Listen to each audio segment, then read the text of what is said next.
इलाज स्ट्रोक का, ischaemic stroke का पहले 24 घंटे है, उसके बाद स्ट्रोक का कोई इलाज नहीं है। अगर किसी को डायबिटीज है और वो स्मोकर है, मैं उसको बोलता हूँ कि बेटर है आप दवाई ही मत खाइए अगर आप स्मोकिंग स्टॉप नहीं करोगे। आप 1 मिनट में अचानक से किसी की आवाज बैठ गई, किसी का हाथ या पाँव बैठ गया, किसी का विजन चला गया 1 मिनट में, vision I problem is stroke. कुछ लोगों को कमर से दर्द शुरू होता है या गर्दन से दर्द शुरू होता है तो वो एक ऑर्थो के पास जाते हैं, लेकिन वो दर्द धीरे धीरे उनके सर की तरफ जाता है और फिर जाके उनको समझ आता है कि एक न्यूरोलॉजिकल इशू है। एक तो है ओबेसिटी, दूसरा है हाइपरटेंशन, मतलब अनकंट्रोल्ड ब्लड प्रेशर। तीसरा जो काज है उसमें, अगर पेशेंट को किडनी डिजीज सीकेडी है तो उन पेशेंट्स में भी ब्रेन हेमरेज का बहुत ज्यादा चांस होता है। इंजेक्टेबल वोरान, इंजेक्टेबल पैरासिटामोल दिन में 6 बार देखकर भी पेशेंट को सर दर्द का फर्क नहीं होता। इतनी खतरनाक डिजीज है सबरेक्टिनोइड हेमरेज।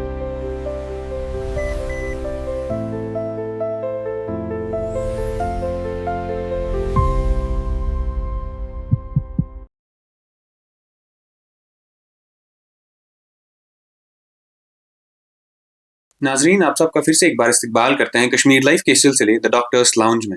आज का मौजू होगा ब्रेन एंड नर्वस सिस्टम और इससे जुड़ी हुई बीमारियां, जो इश्यूज हैं इससे जुड़े हुए, जैसे एक स्ट्रोक है, उसमें कुछ सेकंड की देरी इंसान को परमानेंटली डिसेबल कर सकती है या मार सकती है। और इसी सीरियस हवाले से हमारे साथ बात करने के लिए जुड़े हैं आज associate director department of neurology and neuro intervention हिबा, डॉक्टर हिलाल साहब। डॉक्टर साहब, बहुत बहुत शुक्रिया हमें वक्त देने के लिए। शुक्रिया। अस्सलाम वालेकुम रहमतुल्लाहि व बरकातहू। डॉक्टर साहब, पहला एक बेसिक सवाल से हम शुरू करेंगे। न्यूरोलॉजी जो है या न्यूरो इंटरवेंशन जो है, ये किन किन बीमारियों से जुड़ा हुआ है? एक इंसान को कब एक न्यूरोलॉजिस्ट के पास आना चाहिए? न्यूरोलॉजी अभी माना जाता है कि एक एडवांस्ड सुपर स्पेशल ब्रांच है। तो ये पूरा टो से लेके वर्टेक्स तक जितने भी ऑर्गन्स, मतलब जितनी भी एरियाज है, न्यूरोलॉजी हर एक के साथ डील करती है।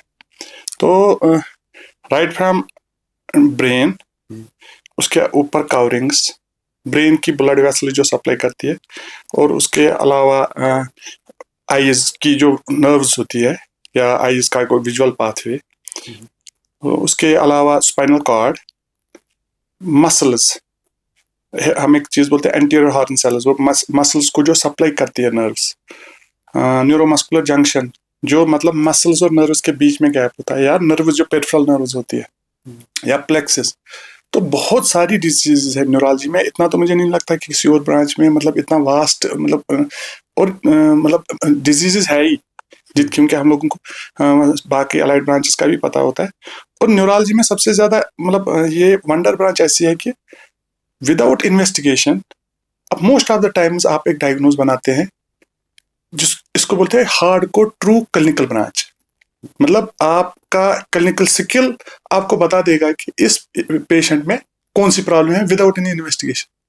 फिर आप इन्वेस्टिगेशन प्रूव कर, मतलब आपने जो एक थ्योरी बनाई होती है इसको ये प्रॉब्लम है, आपको इन्वेस्टिगेशन हेल्प करता है। बट डायग्नोज आपका पहले ही बन जाता है अगर वो न्यूरोलॉजिस्ट एक्सपर्ट हो। ओके, तो अब सबसे इम्पोर्टेंट सवाल पे पहले आते हैं, जो है स्ट्रोक। मुझे लगता है स्ट्रोक एक one of the most important जो न्यूरोलॉजिकल इमरजेंसी है वो है। असल में ये स्ट्रोक होता क्या है और ये कैसे होता है एक इंसान के साथ? स्ट्रोक में मतलब मैंने डीएम न्यूरोलॉजी के बाद 3 साल का कोर्स होता है, उसके बाद 2 साल फेलोशिप की है स्ट्रोक और न्यूरो इंटरवेंशन में। ये इतना एडवांस हो गया स्ट्रोक, और इतना मतलब अगर हम श्रीनगर या जेएंडके को कंपेयर करें outside India and outside world, मैं आपको एक मतलब सिंपल एग्जाम, मेरा एक दोस्त, हम लोग 2 फेलोशिप कर रहे थे एक साथ। एक मेरे साथ एक रेडियोलॉजिस्ट थे, वो भी यूके में है, एनएचएम में काम करते हैं वहां पर। तो वो लोग, उनके हॉस्पिटल में एक महीने में कम से कम 500 थ्रोम्बेक्टमीज होती है, 500। जबकि हमारे जेएंडके में जब से मैं आया हूँ कम से कम 15 से 20 थ्रोम्बेक्टमी पिछले 7 साल में हुई है, 20 से अलावा नहीं हुए।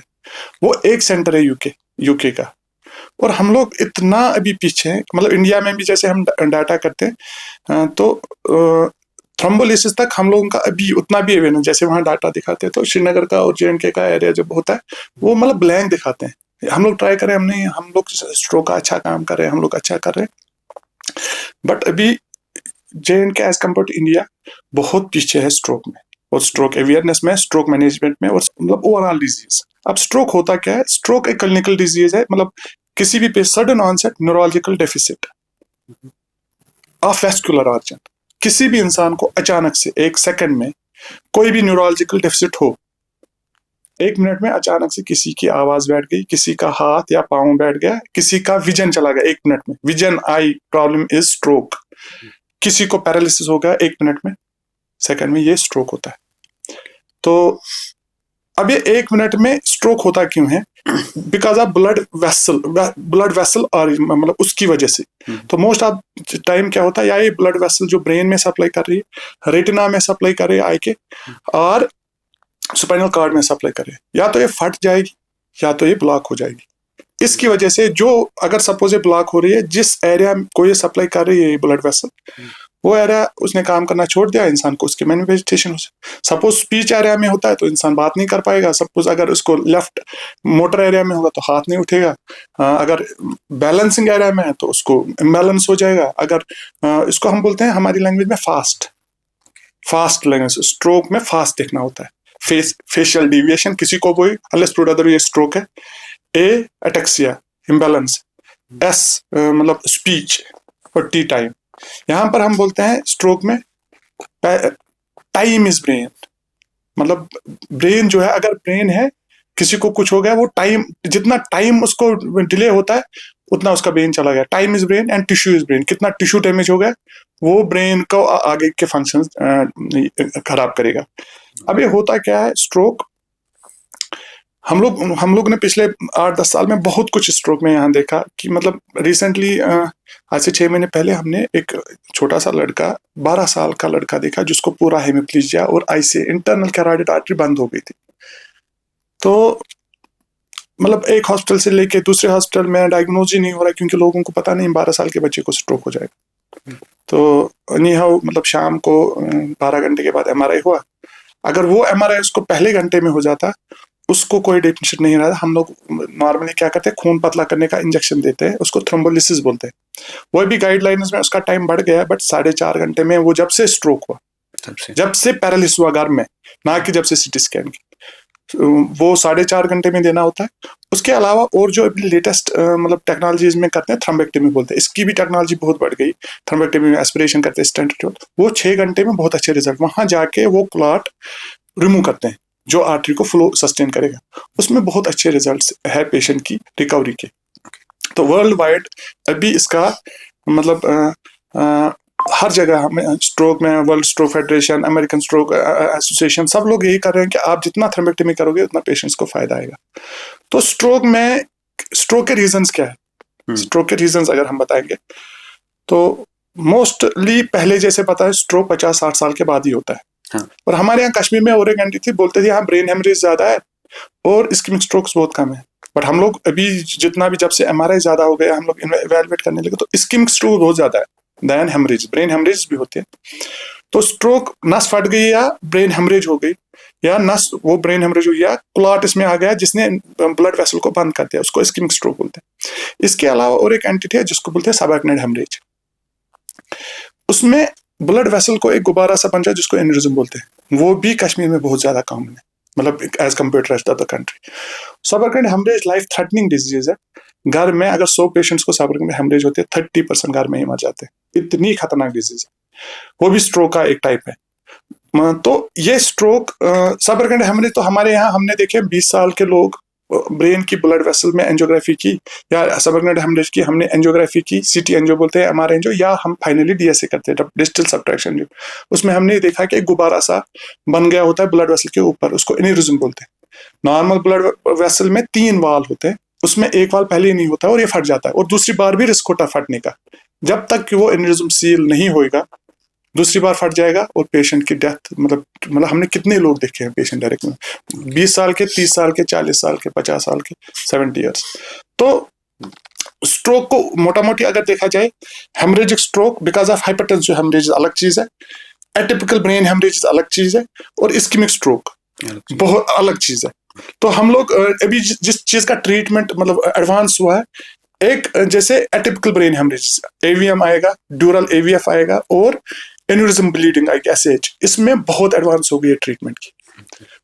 और यहाँ पर इस्केमिक स्ट्रोक में जिसमें सपोज किसी की ब्लड वेसल बंद हो गई, वो भी बहुत एडवांस होगा जिसमें हम थ्रोम्बोलिसिस करते हैं। ब्रेन हेमरेज में डायरेक्टली ब्लड वेसल की ब्लड प्रेशर की वजह से प्रोलॉन्ग्ड किसी का ब्रेन हेमरेज हो गया, तो उसमें अभी हम वर्ल्ड में ही उतना नहीं आगे पहुंचे, एक्सेप्ट वहां जाके वो ब्लड हेमरेज निकालना या क्राइनियोटमी ब्रेन की हड्डी निकालने के बगैर अभी हम उस लेवल पे नहीं पहुंचे कि इन पेशेंट्स को हम बेनिफिट दें। बट इस्केमिक स्ट्रोक में बहुत एडवांस हो गए और टाइम का वैल्यू है वहां पर। तो डॉक्टर साहब, अब एक चीज जैसे कि हम हर बीमारी में देखते हैं कि उसके पीछे कोई बड़ा एक कॉज होता है, एक बड़ा रीजन होता है, उसके बाद कुछ सिम्टम्स होते हैं जो कुछ वक्त के लिए चलते रहते हैं। फॉर एग्जांपल, हम अगर जो आपने स्ट्रोक इसकी हेमरेज की बात की, तो काफी पेशेंट में ऐसा होता है कि उनको काफी टाइम से हाई ब्लड प्रेशर होता है, उसके बाद वो थोड़ा बहुत इग्नोर करते हैं उसको, उनको लगता है कि नॉर्मल है, उसके बाद उनको ब्रेन हेमरेज हो जाती है। इन ब्रेन हेमरेज, स्ट्रोक की अगर हम बात करें ब्रेन हेमरेज की, तो इसके पीछे मेन कॉजेज क्या हैं जिसकी वजह से एक इंसान को हो जैसे सकता है? अब अगर अलग अलग तरीके से हम ब्रेन हेमरेज, जैसे ब्रेन हेमरेज की बात करें तो उसमें भी हमें दो चीजें आ रही है। एक होता है हाइपरटेंसिव हेमरेज, तो वो भी बहुत कॉमन है। तो उसमें मोस्ट कॉमन काजेज जो है, एक तो है ओबेसिटी, दूसरा है हाइपरटेंशन मतलब अनकंट्रोल्ड ब्लड प्रेशर, तीसरा जो काज है उसमें अगर पेशेंट को किडनी डिजीज सीकेडी है तो उन पेशेंट्स में भी ब्रेन हेमरेज का बहुत ज्यादा चांस होता है। या मतलब जितना ज्यादा ब्लड प्रेशर प्रोलॉन्ग टाइम पे रहता है और ओबेसिटी है, तो ये लोग हमने बहुत देखे हैं। यंग एज की मैं बात कर रहा हूँ, मतलब 30, 40, 50 में किन लोगों को ब्रेन हेमरेज हो जाती है, जिसको ब्लड प्रेशर की वजह से ब्रेन हेमरेज।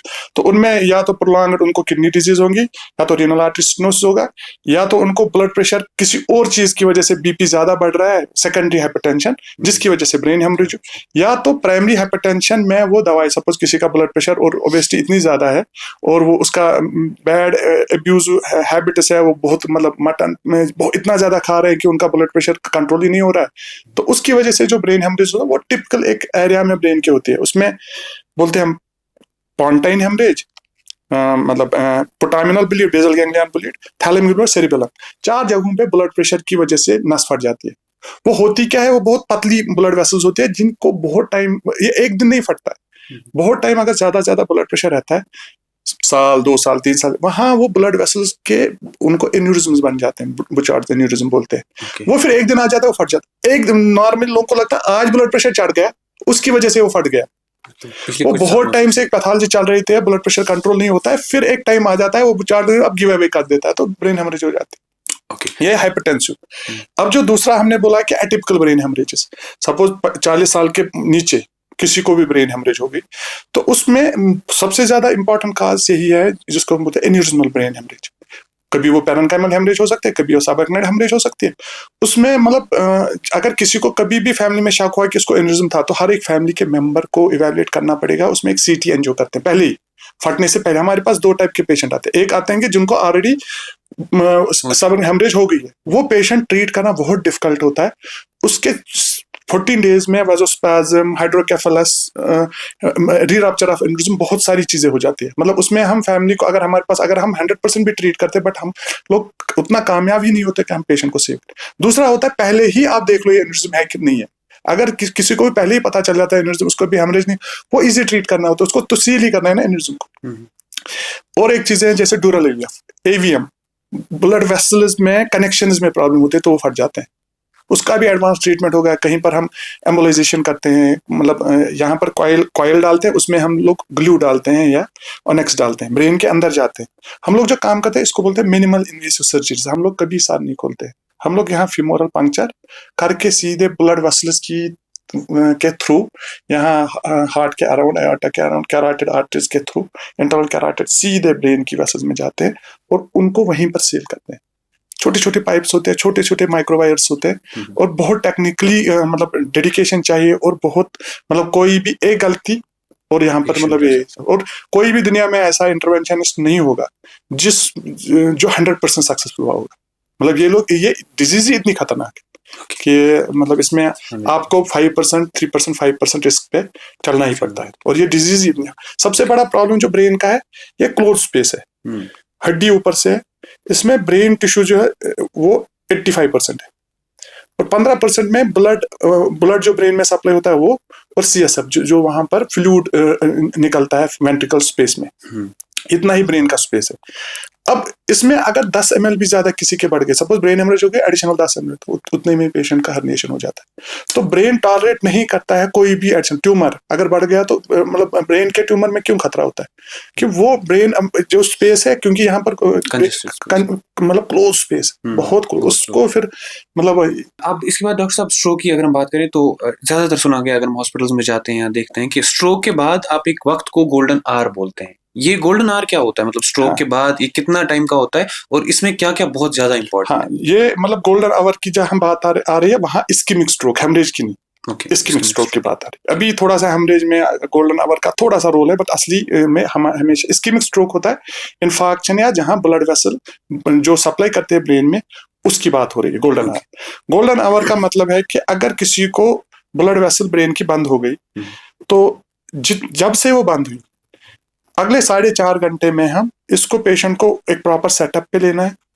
इसको यूएस और यूके में ड्रिफ्ट शिफ्ट मॉडल, वहां पर इन पेशेंट्स को डायरेक्टली फ्लाइट में या मतलब हेलीकॉप्टर में ले जाते हैं प्रॉपर प्लेस पे। वहां पर ऐसे नहीं छोड़ते कि मतलब कोई भी किसी जगह वो टाइम वेस्ट करेगा।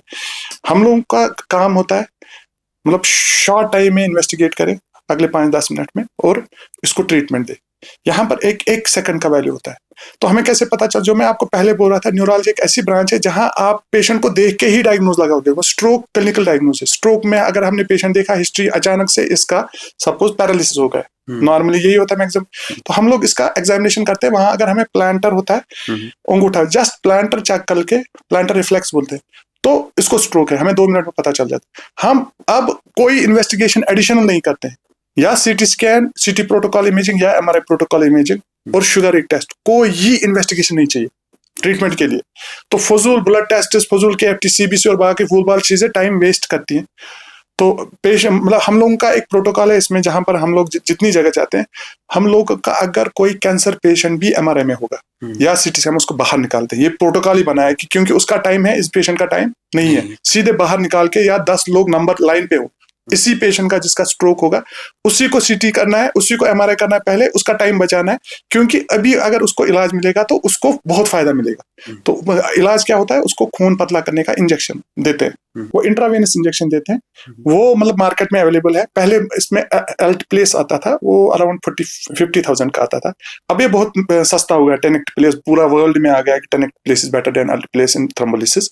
तो 12-15 हजार 20,000 तक के इंजेक्शन आता है, हॉस्पिटल में अवेलेबल है, पीएमजे में अवेलेबल है। तो हम लोगों को ये 5 मिनट में एक बोलस देना पड़ता है, बोलस इंजेक्शन। और जितना जल्दी, सपोज किसी कोई स्ट्रोक आया, अभी जो अमेरिकन स्ट्रोक गाइडलाइंस है और वर्ल्ड स्ट्रोक गाइडलाइन, उसमें बोलते हैं पेशेंट जब अंदर घुस गया hospital, door to investigation time should be less than 25 minutes. 25 minute में सब कुछ होना चाहिए। और door to puncture time for thrombolysis should be less than, मतलब बेटर होगा अगर 30 मिनट में सब कुछ उसको दे जाएगा, जब से मतलब ये। हाँ, और कहीं पर भी अगर 1 घंटे से ज्यादा इसको लगा, जो shifting to hospital, traffic, hospital में इवैल्यूएशन, और 1 घंटे से ज्यादा लगा, वो बोलते हैं failure of the management system.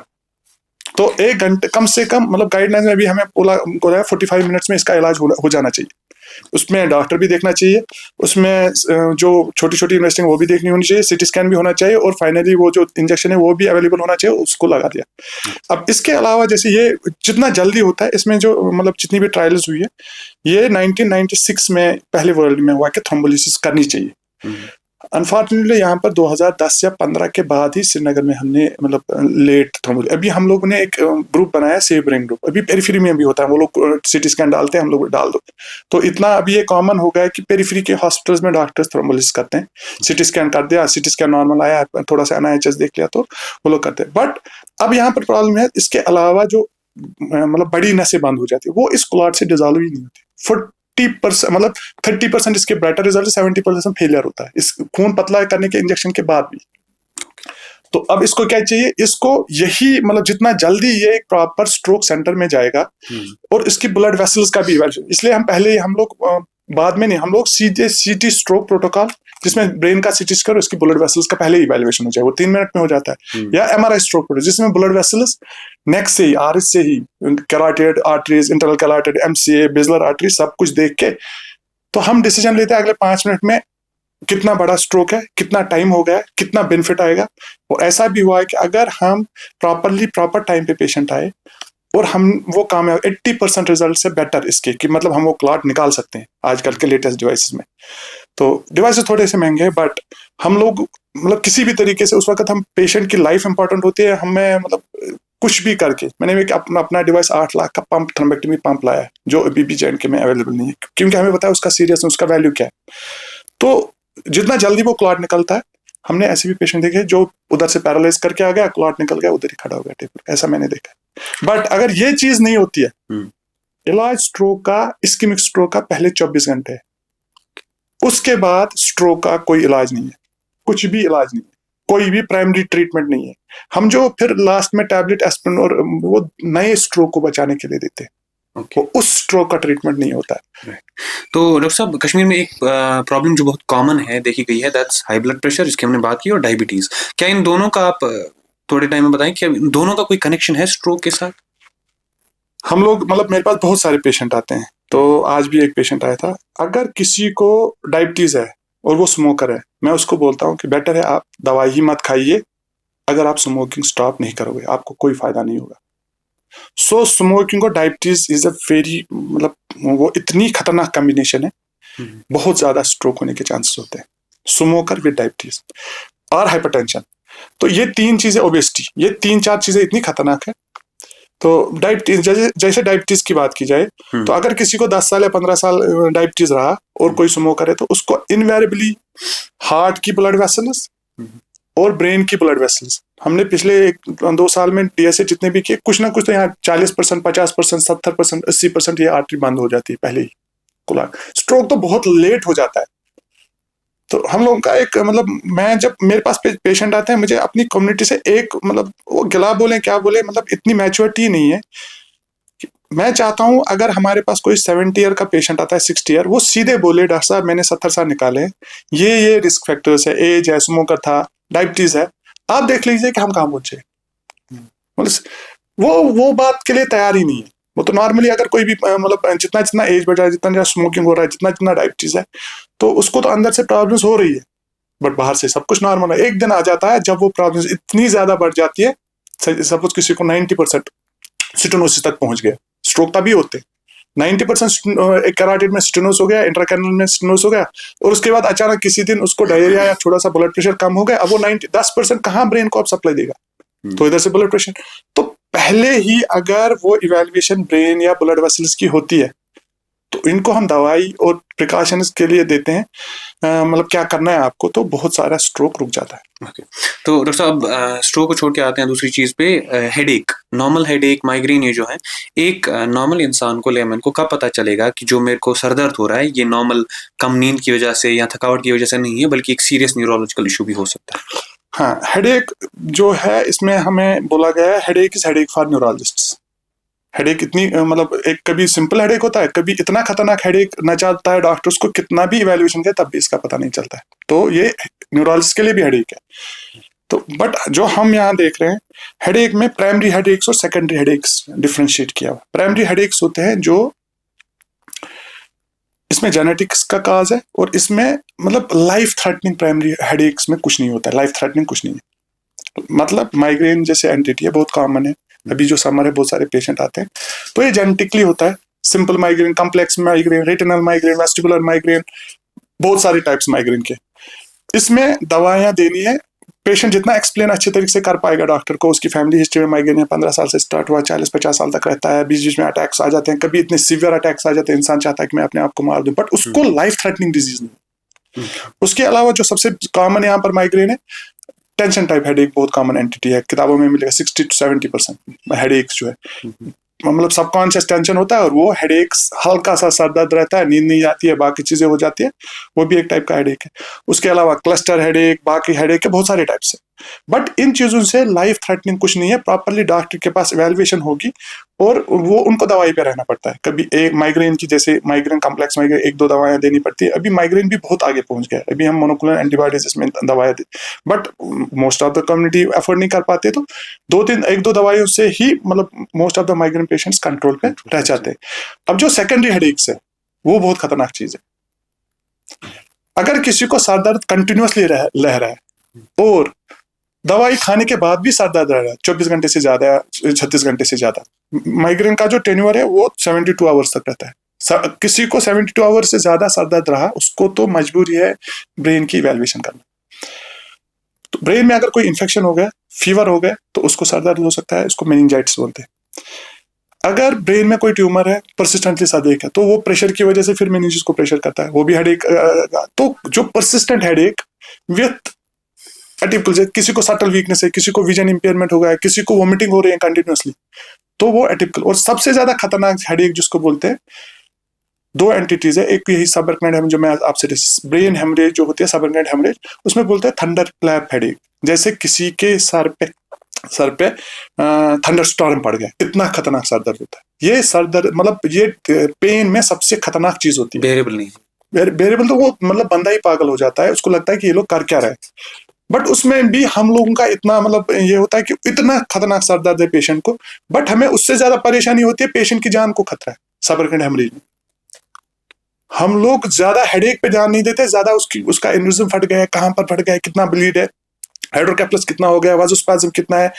तो 10 से 12 दिन इसका ये सर दर्द रहता है। उसमें दिन में 6 इंजेक्शन हम, जैसे नॉर्मल हमें यहाँ वोवरान बहुत कॉमन यूज होती है, इंजेक्टेबल वोवरान, इंजेक्टेबल पैरासिटामोल दिन में 6 बार देखकर भी पेशेंट को सर दर्द का फर्क नहीं होता। इतनी खतरनाक डिजीज है सबअर्कनाइड हेमरेज। तो वो डिजीज में लाइफ थ्रेटनिंग डिजीज होती है। और एक एंटिटी है इडियोपैथिक इंट्राक्रैनियल हाइपरटेंशन, मतलब अंदर से एक्चुअली वेन्स में जो ड्रेनिंग वेन्स है उनमें मतलब ये स्टेनोसिस हो जाती है, उसकी वजह से ब्रेन में प्रेशर बढ़ जाता है, वो आईज पे प्रेशर देता है, उसमें पैपिलिडीमा आ जाता है, और उस पर फिर कभी लाइट थ्रेटनिंग विजन लॉस हो जाता है। तो उसमें भी हमें और हेडेक के साथ होता है, अर्ली मॉर्निंग हेडेक होता है। तो उसमें हम लोग क्या करते हैं, उसमें हमें दवाई देते हैं, बट उससे आईज में फर्क नहीं पड़ता, कभी वेन असिस्टेंट डालना पड़ता है, वो वेन खोलनी पड़ती है अंदर से। तो वो भी इंटरवेंशन में आता है आईएएस। तो हेडेक मतलब हमें पहले हमारा काम होता है पेशेंट हिस्ट्री प्रॉपर्ली बोले, हम एग्जामिनेशन ठीक करें, और उसके बाद इवैल्यूएशन। और रिसेंटली एक एंटिटी आई स्पॉन्टेनियस इंट्राक्रैनियल हाइपोटेंशन, मतलब ब्रेन के अंदर एक कवरिंग होती है जिसमें पानी होता है सीएसएफ, अगर वो कहीं से लीक हो रहा है तो ब्रेन सैग हो जाता है, तो वो प्रेशर की वजह से नीचे आ जाता है, उनको भी परसिस्टेंट हेडेक रहता है। तो उसको भी अपना एक तरीका है इवैल्यूएशन करने का। तो प्राइमरी हेडेक जो कॉमन है उसमें खतरा नहीं है जान का, उसमें अजाब होता है, पेशेंट को हेडेक होता है, हम लोग दवाई देते हैं, कंट्रोल हो जाएगा। बट सेकेंडरी हेडेक्स ऑलवेज देखने पड़ते हैं, क्योंकि अगर किसी को इन्फेक्शन कंटिन्यूअस रहा तो उसकी तो जान को खतरा है। ओके, तो ये हेडेक्स के बारे में हो गया। अब अगला सवाल मैं एपिलेप्सी के बारे में पूछना चाहूंगा। ये एक ऐसी बीमारी है जिसके बारे में अभी भी कम बात होती है, और शायद कई कई जगहों पर अभी भी स्टिग्मा इससे जुड़ा हुआ है। एक एपिलेप्सी होती क्या है, and can this be a life threatening disease?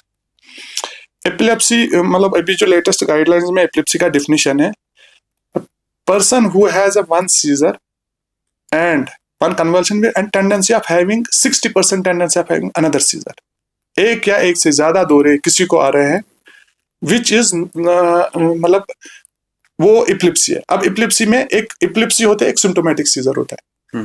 Symptomatic scissor हुआ, किसी को ब्लड में सोडियम कम हो गया, उसकी वजह से सीजर हुआ, वो सोडियम ठीक हो जाएगा तो उसको दूसरी बार नहीं होगा लाइफ में।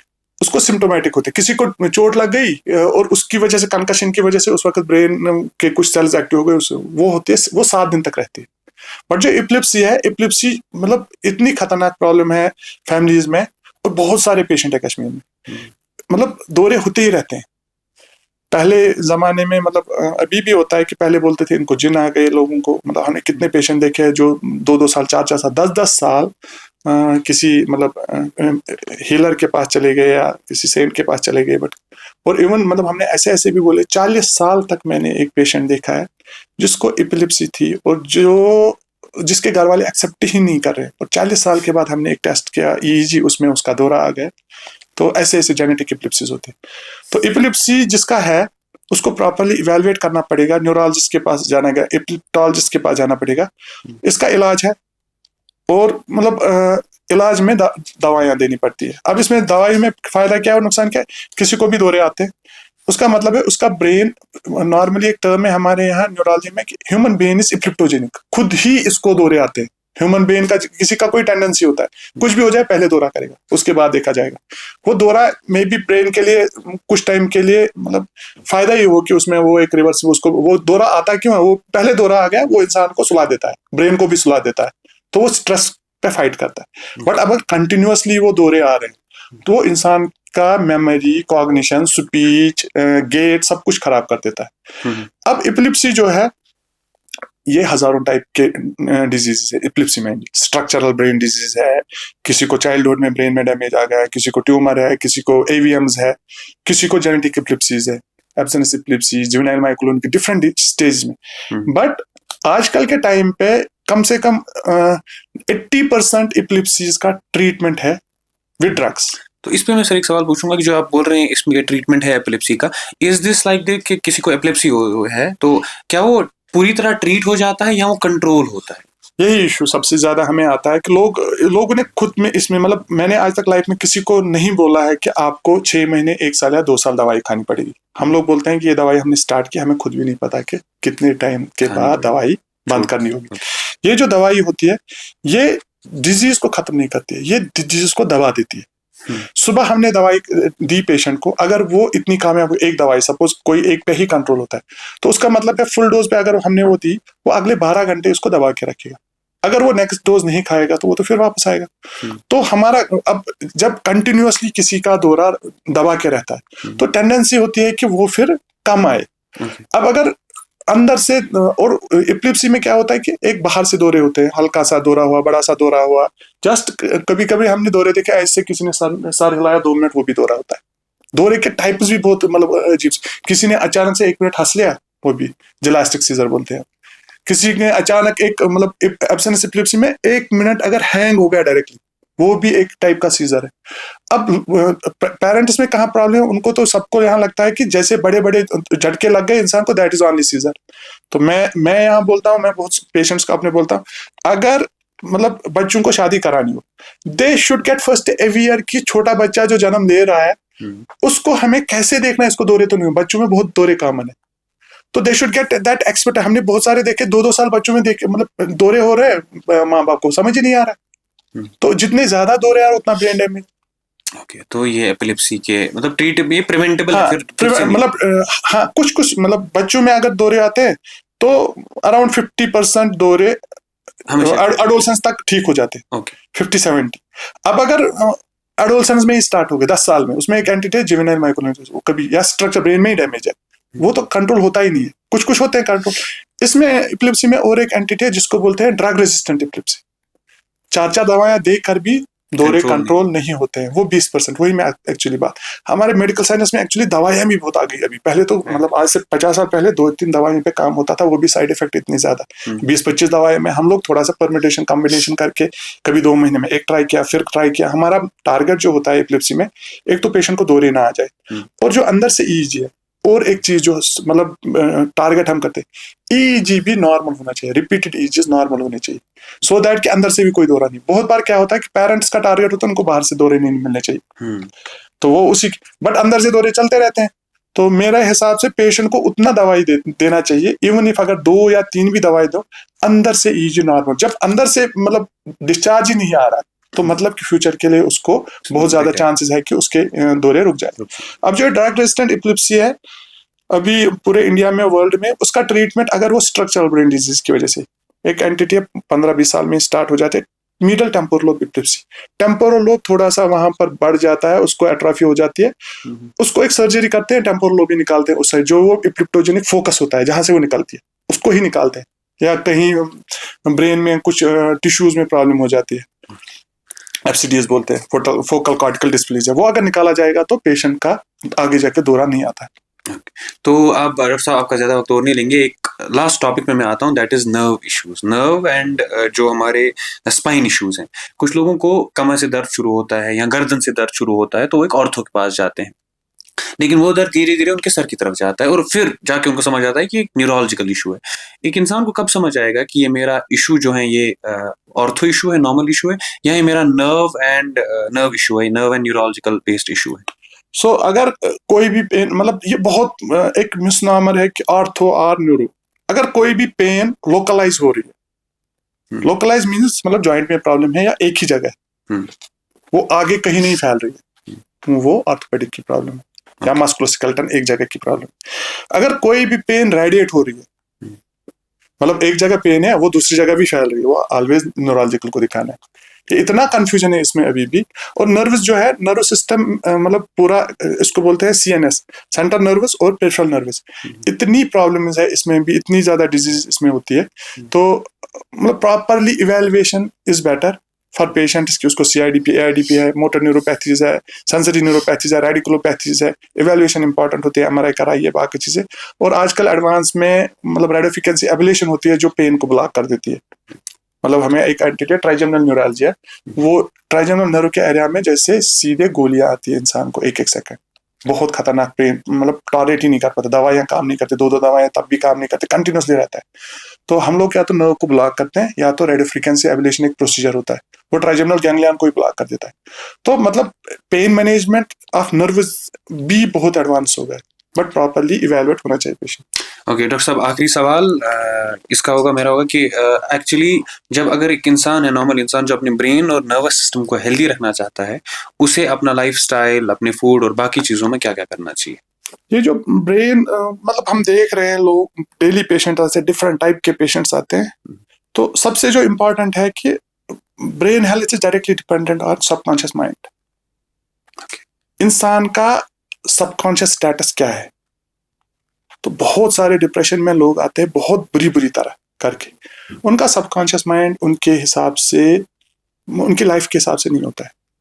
तो वो लोग ना तो लाइफ के साथ कोप कर पाते हैं, ना तो मतलब जैसे नॉर्मल आदमी रात को अच्छी तरीके से सोएगा, उसको टारगेट्स पता होते हैं दिन में, सुबह मुझे उठना है, सुबह नमाज पढ़नी है, जो भी वर्शिप करनी है, उसको फिर एक मतलब पूरा चाय वाय पी के पूरा वॉशिंग करेगा और फिर निकल जाएगा काम में, पूरा टारगेटेड फंक्शन होता है, पता होता है क्या करना है। अब जहाँ डिप्रेशन लोगों को 5 साल से ही डिप्रेशन चल रहा है, 10 साल, 15 साल, 20 साल, बिकॉज ऑफ डिफरेंट डोमेस्टिक और पर्सनल और अदर प्रॉब्लम्स, वो लोग वहां से निकलते हैं। वो सबसे बड़ा प्रॉब्लम है ब्रेन के लिए।